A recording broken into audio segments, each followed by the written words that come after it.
Le lit conjugal peut-il être souillé? Ou bien tout est-il permis tant que le mari et la femme s'accordent en matière d'activité sexuelle? Y a-t-il quelque chose dans les Écritures qui interdisent certaines pratiques? Ces questions et d'autres questions similaires se posent souvent dans le cadre de séances de conseils conjugaux et dans notre ministère de délivrance. Voyons ce qu'enseigne la Bible et examinons les portes par lesquelles les démons entrent. Bien qu'il n'y ait pas de passage spécifique dans la Bible qui dise « Tu ne pratiqueras pas le sexe oral ou anal », la Bible fournit clairement des principes directeurs. La parole de Dieu met l'accent sur la pureté et la sainteté dans tous les aspects de notre vie. Il nous est commandé de crucifier les convoitises de la chair qui sont contraires au caractère et au dessein du Saint-Esprit. Hébreux 13:4 établit un lien entre le fait d'honorer le mariage et le fait de garder le lit conjugal sans souillure. C'est pourquoi Hébreux 13:4 est un passage clé. La traduction de ce verset dans la Bible King James est inexacte et trompeuse. Cela a conduit certains à conclure que dans le lit conjugal, tout est permis. Nous y lisons ceci. Le mariage est honorable à tous égards et le lit sans souillure. Cette traduction semble indiquer que le lit conjugal est automatiquement sans souillure et par conséquent incapable d'être souillé. Rien ne pourrait être plus éloigné de la vérité. Une traduction exacte de ce verset montre clairement que le lit conjugal peut être souillé. Le mari et la femme sont exhortés à ne pas permettre qu'ils deviennent souillés, mais à garder leur lit conjugal pur. Examinons quelques autres traductions. La New American Standard traduit Hébreux 13:4 ainsi. Que le mariage soit honoré de tous, et que le lit conjugal soit sans souillure, car Dieu jugera les fornicateurs et les adultères. La Bible amplifiée traduit ce verset ainsi. Que le mariage soit tenu en honneur, estimé digne, précieux, de grande valeur en toute chose. Et ainsi que le lit conjugal soit sans souillure, gardé non déshonoré, car Dieu jugera et punira les impudiques, tous ceux coupables de vices sexuels et les adultères. Tout d'abord, le mariage doit être honoré par tous. Pourquoi? Parce que Dieu le Père lui a accordé cet honneur lorsqu'il a institué le mariage dans le jardin d'Éden avant la chute de l'homme. Voir Genèse chapitre 2, versets 18 à 25. Dieu le Fils a honoré le mariage en accomplissant son premier miracle lors des noces de Cana en Galilée.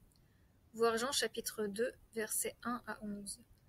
Dieu le Saint-Esprit a honoré le mariage en faisant un symbole de l'union qui existe entre le Christ et son épouse l'Église. Voir Éphésiens chapitre 5, verset 31. Deuxièmement, le mariage est honoré lorsque dans le domaine de la sexualité, l'usage naturel du corps est honoré. Usage qui mène naturellement à la procréation. Dans le jardin, Dieu bénit Adam et Ève et leur dit « Soyez féconds, multipliez-vous et remplissez la terre ». Voir Genèse chapitre 1, verset 28. Pour qu'une conception ait lieu, la semence de l'homme doit être déposée dans le corps de la femme afin de féconder son ovule. Avoir des enfants est le résultat normal, naturel, du mariage. Les enfants ne sont jamais le fruit de relations sexuelles orales ou anales. C'est anormal et cela déshonore donc le mariage. Troisièmement, le mariage est honoré lorsque le lit conjugal est gardé pur. Le lit conjugal est un terme inoffensif pour désigner les rapports sexuels. Mari et femme sont exhortés à garder le lit conjugal exempt de toute souillure, ce qui indique clairement qu'il peut être souillé. Qu'est-ce qui souille le lit conjugal? Ce même passage répond de manière succincte. Il y a deux choses qui souillent le lit conjugal, l'immoralité sexuelle et l'adultère, car Dieu jugera les immoraux sexuels et les adultères. L'adultère est l'infidélité conjugale, les relations sexuelles extra-conjugales, les rapports illicites avec l'époux ou l'épouse d'une autre personne. Il est évident que l'adultère de la part de l'un ou l'autre des époux souille le lit conjugal. Souiller, en grec mieno, signifie tacher, donc polluer, contaminer, ou salir au sens de souillure morale, avec même la connotation de culpabilité ou processus démoniaque. L'immoralité sexuelle, porneia en grec, est un terme très large qui englobe la prostitution, les relations sexuelles avec des prostituées, la pornographie, l'homosexualité et toutes sortes de relations sexuelles illicites, y compris la sodomie.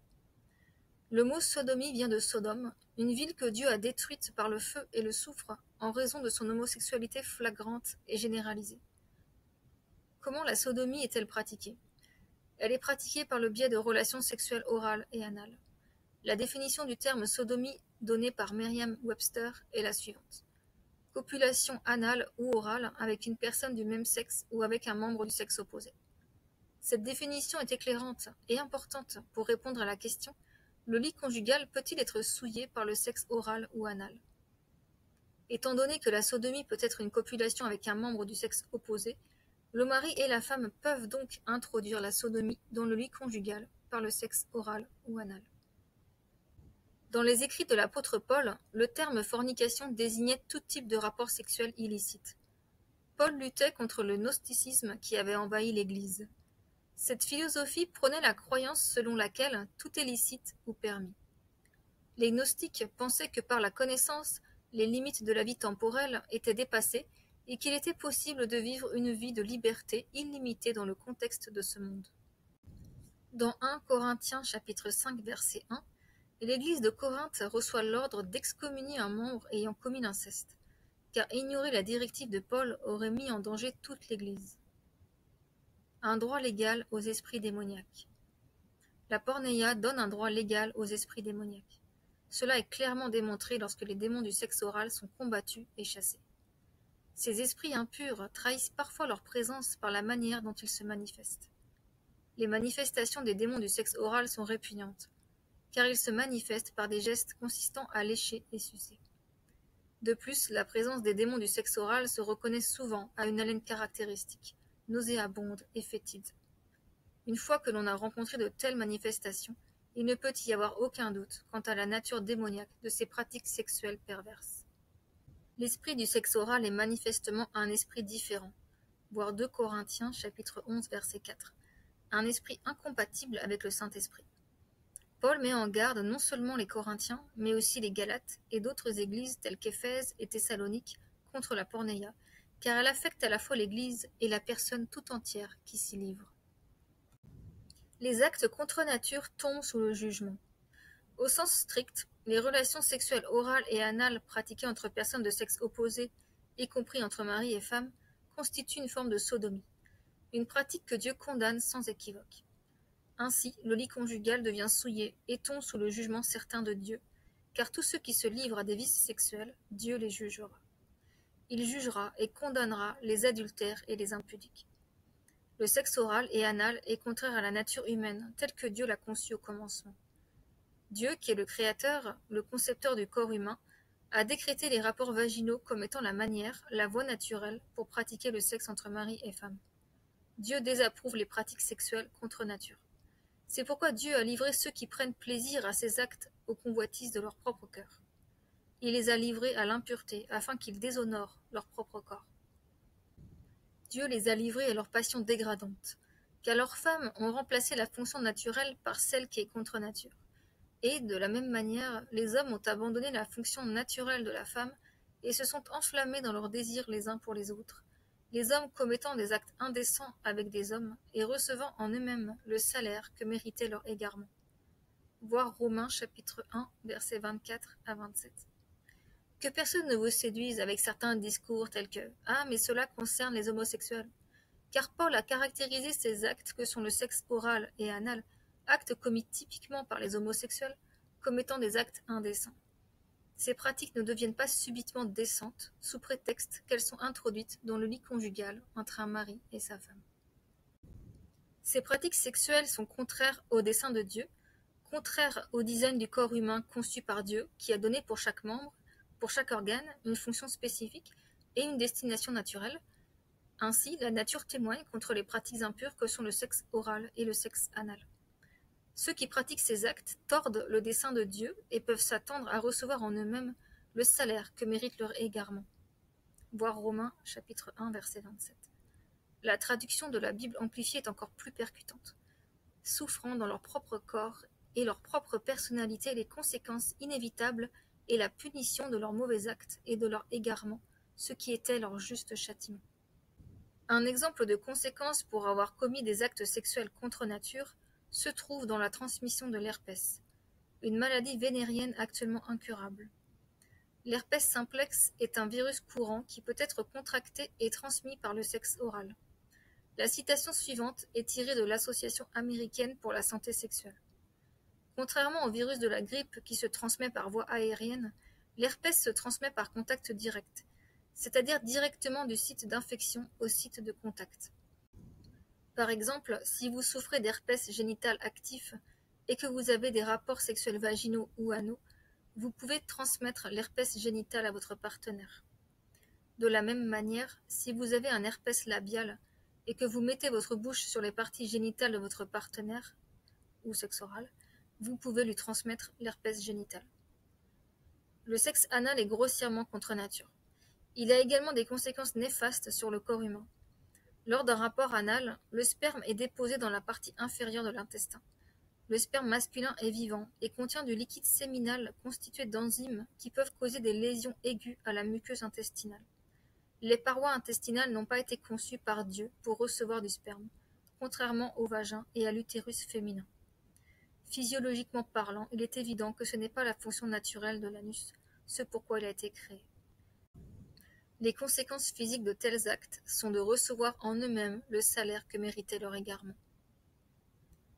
Dans le livre de l'Apocalypse chapitre 22 verset 15, nous pouvons lire ceux qui seront exclus de la cité céleste, la Nouvelle Jérusalem. Dehors les chiens, les sorciers, les impudiques, les meurtriers, les idolâtres, et quiconque aime et pratique le mensonge. Le terme chien fait référence aux sodomites. C'est pourquoi l'esprit du sexe oral est communément appelé l'esprit du chien dans les ministères de délivrance. Nous avons tous vu le comportement répugnant des chiens qui se montent les uns les autres et se lèchent les parties intimes. Un tel comportement peut être naturel pour les chiens, mais pas pour les humains. Genèse chapitre 38 versets 1 à 10 est un autre passage à prendre en considération. Nous y lisons que Juda eut 3 fils d'une femme cananéenne. Le premier-né de Juda, était méchant aux yeux de l'Éternel, et l'Éternel le fit mourir. Verset 7. Juda dit alors à son deuxième fils, Onan, d'aller vers la femme de son frère, d'accomplir son devoir de beau-frère et de donner une postérité à son frère. Onan savait que cette descendance ne serait pas la sienne. Alors, lorsqu'il alla vers la femme de son frère, il répandit sa semence à terre afin de ne pas donner de postérité à son frère. Mais ce qu'il fit déplut à l'Éternel, qui le fit mourir aussi. La sentence de mort infligée par Dieu à Onan était-elle due à son refus de remplir son obligation d'assurer la descendance de son frère décédé, voir Deutéronome chapitre 25 versets 5 à 10, ou au fait qu'il avait laissé sa semence tomber à terre? La question fait l'objet d'un débat, mais une chose est sûre, la vie et les sources de vie sont sacrées pour le Seigneur. Il existe 2 fluides corporels, le sang et la semence, qui sont porteurs de vie et doivent être sanctifiés. Aucun des deux ne doit être répandu au mépris de leur valeur. Dans le livre du Deutéronome, chapitre 23, versets 9 à 11, nous lisons « Lorsque tu camperas contre tes ennemis, garde-toi de toute chose mauvaise.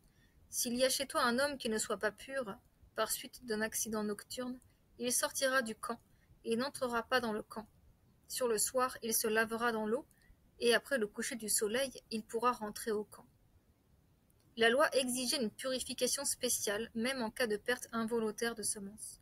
Aussi, la guerre physique est un type de notre guerre spirituelle.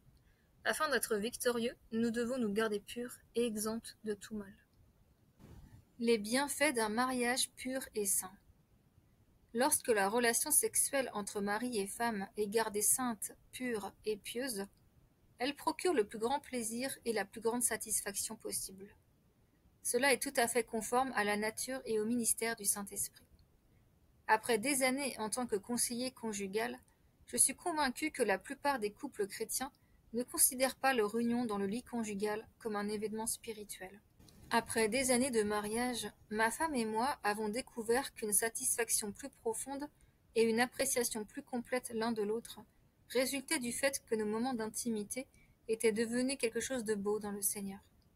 Nous exprimions notre amour l'un pour l'autre et notre appréciation l'un de l'autre, remerciant le Seigneur pour notre mariage, nous bénissant l'un l'autre et priant dans l'esprit. Quelque chose d'aussi beau et sacré que le lit conjugal devrait être apprécié dans l'esprit, plutôt que d'être réduit à un événement purement physique. Le lit conjugal est gardé honorable lorsque le mari et la femme s'honorent mutuellement.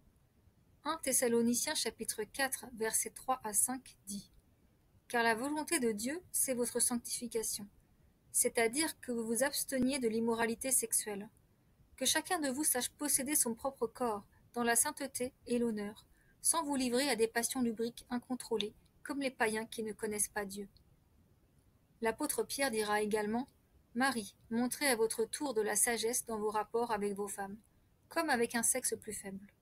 Honorez-les comme devant aussi hériter avec vous de la grâce de la vie. Qu'il en soit ainsi, afin que rien ne vienne faire obstacle à vos prières. » 1 Pierre, chapitre 3, verset 7. Qu'en est-il lorsque le mari et la femme consentent? Lorsque le sexe oral et ou anal est pratiqué, c'est le plus souvent à la demande insistante du mari. Les femmes ont davantage tendance à trouver cela repoussant, les laissant avec un sentiment de honte, se sentant dégradées et salies. Certaines épouses ont exprimé leur crainte de représailles de la part de leur mari si elles refusaient leur demande de sexe oral et anal. Une telle domination et intimidation de la part du mari ne reflète pas l'amour agapé. Marie, aimez vos femmes comme Christ a aimé l'Église et s'est livré lui-même pour elle, afin de la sanctifier par la parole, après l'avoir purifiée par le baptême d'eau, afin de faire paraître devant lui cette Église glorieuse, sans tache, ni ride, ni rien de semblable, mais sainte et irrépréhensible. C'est ainsi que les maris doivent aimer leurs femmes comme leur propre corps. Celui qui aime sa femme s'aime lui-même, car jamais personne n'a haï sa propre chair, mais il la nourrit et en prend soin, comme Christ le fait pour l'Église, parce que nous sommes membres de son corps. Éphésiens chapitre 5, versets 25 à 30. Certains ont le raisonnement suivant. Quand il y a consentement mutuel entre mari et femme, alors tout comportement sexuel est acceptable dans le lit conjugal. Si le consentement commun suffit pour mettre de côté la parole de Dieu, alors Ananias et Saphira n'auraient pas dû être reconnus coupables d'avoir menti au Saint-Esprit. Ils étaient certainement d'accord. Pierre leur a reproché « Comment vous êtes-vous mis d'accord pour tenter l'Esprit du Seigneur ?» Voir Actes chapitre 5, verset 9. Tout accord entre mari et femme doit être en accord avec l'Esprit de Dieu.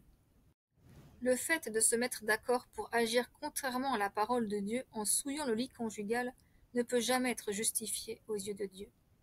Le sexe oral et anal sont des actes sexuels qui s'apparentent aux actes homosexuels et lesbiens. Et comme ces œuvres de la chair donnent un droit légal aux démons, nous ne devrions pas être surpris de découvrir que certaines personnes qui s'adonnent au sexe oral et anal développent de l'attirance sexuelle pour les personnes du même sexe. Au cours d'une séance de délivrance, une femme chrétienne nous a avoué qu'elle était tombée dans une relation lesbienne. Une parole de connaissance donnée par l'Esprit nous a révélé que son mari exigeait des relations sexuelles orales, et cela l'avait exposée à des esprits lesbiens. Elle a confirmé qu'il insistait pour pratiquer le sexe oral et menaçait de divorcer si elle refusait. Le mari et la femme étaient tous deux des leaders reconnus dans leur communauté chrétienne. Elle a été délivrée des esprits lesbiens et a refusé de se soumettre davantage à ces exigences impies. Elle était prête à subir toutes les répercussions de sa décision, de préserver le lit conjugal pur, sans souillure. Lorsqu'une autorité supérieure nous demande d'agir à l'encontre de l'autorité de Dieu, nous devons faire preuve du même courage que Pierre et les autres apôtres ont fait preuve lorsqu'ils ont été défendus d'enseigner Jésus et sa résurrection par le grand prêtre. Ils ont simplement répondu « Il faut obéir à Dieu plutôt qu'aux hommes » voir Actes chapitre 5, verset 29. Leur refus de se soumettre à un ordre qui allait à l'encontre du commandement de Dieu n'était pas une rébellion, tout comme le refus d'une épouse de se soumettre à des relations sexuelles orales ou anales n'est pas une rébellion. La différence entre rébellion et refus de se soumettre réside dans l'attitude du cœur. Les apôtres ont été persécutés pour avoir décidé d'obéir à Dieu plutôt qu'aux hommes. De même, certaines épouses peuvent subir des persécutions pour avoir décidé d'obéir à Dieu en chassant le diable du lit conjugal. Il y a une place pour une sexualité épanouissante et pure. Qu'il n'y ait cependant aucune méprise, il y a une place pour des préliminaires sexuels appropriés entre mari et femme. Le plaisir sexuel ne doit pas être mal vu ni rejeté. Ne confondons pas les techniques de stimulation acceptables avec les actes pervers que sont le sexe oral et anal, qui font d'ailleurs souvent l'objet d'une obsession, au point d'être idolâtrés et même préférés aux rapports sexuels par la voie naturelle, conçue et voulue par Dieu. Les cœurs impurs se révèlent lorsque cela devient un critère de sélection dans le choix d'un mari ou d'une femme. Que le lit conjugal soit plutôt rempli d'amour pur, car l'amour de Dieu en nous, ne cherche pas à imposer sa volonté. Une fois la porte de la perversité sexuelle ouverte, il n'y a pas de limite à là où elle peut nous mener. Cette réalité a été tristement illustrée par le témoignage d'un pasteur qui affirmait que les relations sexuelles orales et anales sont tout à fait acceptables. Il a ajouté « Si le mari et la femme souhaitent utiliser des fouets, des chaînes ou des menottes, tant qu'ils sont tous les deux consentants, il n'y a rien de mal à cela. » Tirer du plaisir du fait d'infliger une douleur physique ou mentale à autrui ou à soi-même est la définition même du sadomasochisme. Peut-on imaginer quelque chose de plus contraire à l'esprit de sainteté et à la douceur de Jésus-Christ? Il est triste, au-delà des mots, de voir que ceux qui professent être chrétiens approuvent et adoptent la moralité dégradée du monde. Nous, chrétiens, devons être des exemples, des modèles d'intégrité et de pureté. Ne soyons pas trouvés coupables d'abaisser les standards de décence et de moralité. Au contraire, que le mariage soit honoré de tous et le lit conjugal gardé sans souillure. Va et ne pêche plus. Dans Jean chapitre 8, versets 3 à 11, les scribes et les pharisiens amenèrent une femme surprise en flagrant délit d'adultère et la placèrent devant Jésus. Selon la loi de Moïse, elle méritait la mort par lapidation. Mais que ferait Jésus? Il défia les accusateurs de cette femme et leur dit « Que celui de vous qui est sans péché jette le premier la pierre contre elle. » Les accusateurs se retirèrent un à un, depuis les plus âgés jusqu'aux derniers, de sorte que Jésus se retrouva seul avec la femme qui était là au milieu. Il lui dit « Moi non plus, je ne te condamne pas. Va et ne pêche plus. » Cela ne signifie en aucun cas que Jésus tolère le péché sexuel, mais cela signifie que, comme les autres péchés, il n'est pas exclu du pardon. Ce qui est merveilleux au sujet de la grâce de Dieu, c'est son pardon. Si vous êtes convaincu par la parole de Dieu que vous avez souillé le lit conjugal, ou que vous êtes coupable d'un péché sexuel, vous pouvez bénéficier de la grâce miséricordieuse de Dieu. Si nous confessons nos péchés, il est fidèle et juste pour nous les pardonner et nous purifier de toute iniquité. 1 Jean chapitre 1 verset 9.